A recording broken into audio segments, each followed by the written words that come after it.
আপনি কি সাবওয়ে সারফারাসের এই অন্ধকার বাস্তবতা সম্পর্কে জানেন? আচ্ছা, শাহরুখ খানের এই মিমসটি কিভাবে ভাইরাল হলো? তাছাড়া অজয় দেবগান কি সত্যিই বিমলের বিজ্ঞাপনের জন্য বিমল খেয়েছে? তাছাড়া সাইয়ারা সিনেমাটি কিভাবে বিরাট কোহলি দ্বারা অনুপ্রাণিত? আর আপনি কি সাবওয়ে সারফারাস এবং টেম্পল রানের মতো গেমের শেষ দেখেছেন? তাছাড়া বাংলাদেশের সরকারি চাকরির যে গুরুত্ব, তার থেকে বেশি গুরুত্ব লন্ডনে একজন ক্যাব ড্রাইভারের হয়ে থাকে। কিন্তু কিভাবে? তো বন্ধুরা, রহস্যের সমাহারের এবারের পর্বে এমনই কিছু তথ্য পেতে যাচ্ছেন, তাই ভিডিওটি শেষ পর্যন্ত দেখুন এবং ভিডিওটিতে লাইক করে দিন। 1 2 3 কি দিয়েছেন? নাম্বার 10, আপনারা এখন যে পাখিটি দেখছেন তার নাম লায়ার বার্ড বা মিথ্যাবাদী পাখি। আসলে এটি মিথ্যাবাদী নয়, তবে নকল করার ক্ষেত্রে এটি বেশ বিশেষজ্ঞ। যদি এটি একেবারে কোনো কণ্ঠস্বর শুনতে পায় তবে তা তাৎক্ষণিক নকল করতে পারে, যেমনটি আপনারা এখন এই ভিডিওটিতে দেখতে পাচ্ছেন।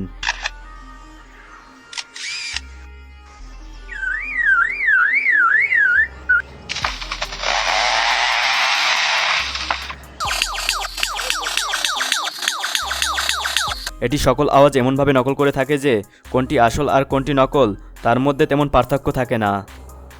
তাছাড়া এই পাখিটি এইসব করে থাকে ফিমেল লায়ার বার্ডকে প্রভাবিত করার জন্য। নাম্বার 9, আজকে আমি আপনাকে এমন কিছু কথা বলবো যা শোনার পরে আপনি ভাবতে বাধ্য হবেন। নাম্বার 1, আমরা যখনই কোনো খাবার গ্রহণ করি তখন আমরা কখনোই উপরের দাঁত নাড়াই না, কেবল নিচের দাঁতগুলো নাড়াচাড়া করে। তাছাড়া উপরের দাঁতগুলো শক্তভাবে আটকে থাকে, তাই আপনি যতই নাড়াচাড়া করেন না কেন এগুলো নাড়াতে পারবেন না। নাম্বার 2, আমরা প্রতিদিন যা ভাবি বা করি তা বেশিরভাগই স্বপ্নে দেখি, কিন্তু বেশিরভাগ মানুষ ফোন ব্যবহার করে, কিন্তু তাদের স্বপ্নে কখনো ফোনের চিহ্ন থাকে না। নাম্বার 3, তাছাড়া এটি ভাবুন তো, মানুষ যদি জন্মগত অন্ধ হয়ে থাকে তবে কিভাবে জানবে মানুষ দেখতে কেমন হয়? নাম্বার 4, যদি কোনো ব্যক্তি পুনর্জন্ম লাভ করে থাকে তাহলে সে কি স্বপ্ন দেখতে পারে না? নাম্বার 8, আচ্ছা, আমি যদি আপনাকে এটি জিজ্ঞাসা করি পৃথিবীতে সবচেয়ে বেশি মানুষ মারা যায় কোন জীবের কামড়ে, তাহলে আপনি হয়তো বলবেন সাপ আর কুকুর।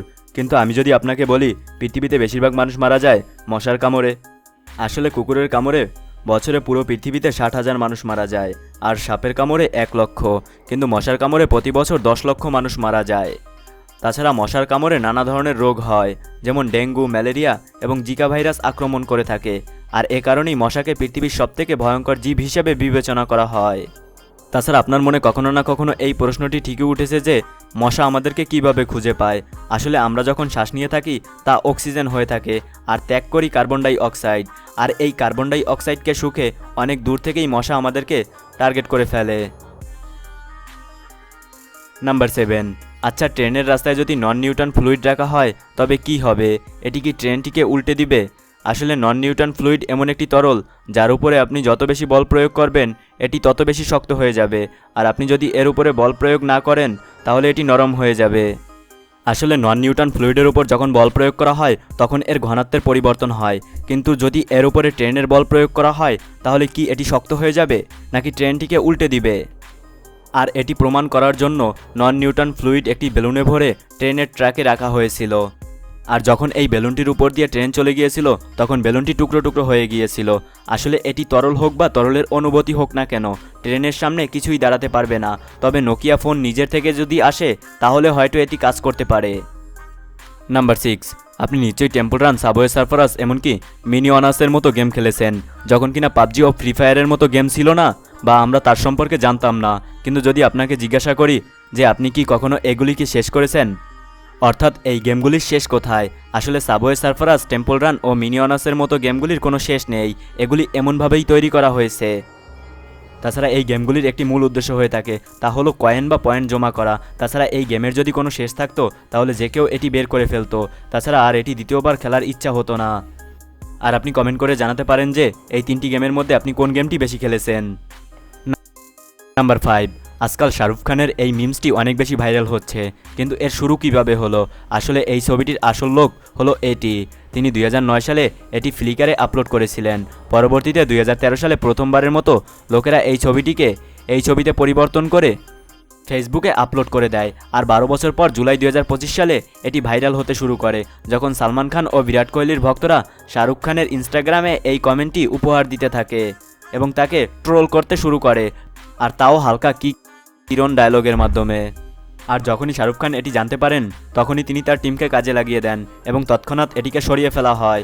কিন্তু তা সত্ত্বেও মানুষ এখনও শুধরায়নি, তারা এর ডট ভার্সন বের করে ফেলেছে। নাম্বার 4, সাইয়ারা এমন একটি মুভি যেটি 300 কোটির ঘরে পৌঁছে গেছে। কিন্তু আপনি কি জানেন এই মুভিটি বিরাট কোহলি থেকে অনুপ্রাণিত? কিন্তু কিভাবে? আসলে সাইয়ারা মুভিটি 18 জুলাই 2025 সালে মুক্তি পেয়েছিল। তাছাড়া এই ছবির প্রধান চরিত্রে যে অভিনয় করেছিল তার নাম আহান পান্ডে। তাছাড়া এই মুভির প্রধান চরিত্র বিরাট কোহলির ব্যক্তিগত জীবন থেকে অনুপ্রাণিত, যেমন আক্রমণাত্মক স্টাইল এবং নিষ্ঠা দ্বারা অনুপ্রাণিত। তাছাড়া এই ছবির পরিচালক এটি বলেছিলেন যে তিনি এই চরিত্রটিকে বিরাটের শক্তি আনতে চেয়েছিলেন, আর এসব কারণেই আহান পান্ডে এই চরিত্রে অনেক ভালোভাবে অভিনয় করেছিলেন। নাম্বার 3, বাংলাদেশে যদি কেউ সরকারি চাকরি করে তাহলে মানুষ তাকে অনেক বড় লোক মনে করে, এমনকি তার বেতন 20 থেকে 25,000 হলেও। তাছাড়া বাংলাদেশে যেমন একজন সরকারি চাকরির জীবনের এত মূল্য, কিন্তু লন্ডনে একজন ক্যাব ড্রাইভারের মূল্য বাংলাদেশি একজন সরকারি চাকরির তুলনায় অনেক বেশি হয়ে থাকে। আসলে লন্ডনে ক্যাব ড্রাইভার হওয়ার আগে একটি পরীক্ষা দিতে হয় যার নাম দ্য নলেজ, আর এই পরীক্ষার প্রস্তুতি নিতে এখানকার মানুষের 3 থেকে 5 বছর সময় লেগে যায়। তাছাড়া এই পরীক্ষার জন্য তাদেরকে 25,000-এরও বেশি রাস্তা, এমনকি 20,000 জায়গার নাম মনে রাখতে হয়, আর এটি এমন একটি পরীক্ষা যে এর জন্য অনেকের 7-8 বছর লেগে যায়। আর এসব কারণেই লন্ডনে একজন ক্যাব ড্রাইভার হওয়া কোনো ছোটো কথা নয়। তাছাড়া তাদের বেতন মাসে 2 থেকে 3 লক্ষ টাকা হয়ে থাকে বাংলাদেশি টাকায়। নাম্বার 2, আপনি নিশ্চয়ই বিমলের এই বিজ্ঞাপনটি দেখেছেন, যেখানে অজয় দেবগন, শাহরুখ ও টাইগার শ্রফ একসাথে বলে জুবান কেশরী বলে স্লোগান করেন। কিন্তু আপনি কি এর আসল সত্যতা জানেন?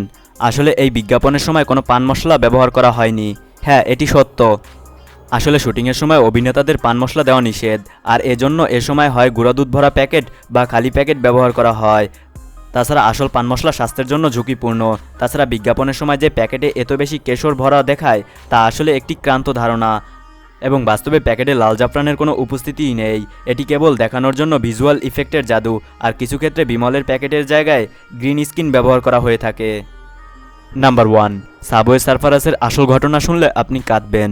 আসলে সাবওয়ে সারফারাস গেমটি তৈরি করেছিল একজন বাবা, যার ছেলে রেল লাইনে স্কেটিং করার সময় মারা গিয়েছিল। আসলে এটি কেবল একটি মিথ, এবং এর আসল কথা হলো এই গেমটি 2জন ব্যক্তি তৈরি করেছিল যাতে তারা রাস্তার সংস্কৃতি, বৈচিত্র্য এবং সৃজনশীলতাকে উদযাপন করতে পারে। আসলে এই গেমটি মূলত অনুপ্রেরণা ছিল পুরস্কারপ্রাপ্ত একটি শর্ট ফিল্ম যার নাম ট্রেন বম্বিং, যেখানে একজন গ্রাফিক আর্টিস্ট ট্রেনে ছবি আঁকেন এবং পুলিশ ও কুকুরের হাত থেকে পালিয়ে যান। আর আপনিও কি এই গেমটি খেলেছেন তা কমেন্টে জানান।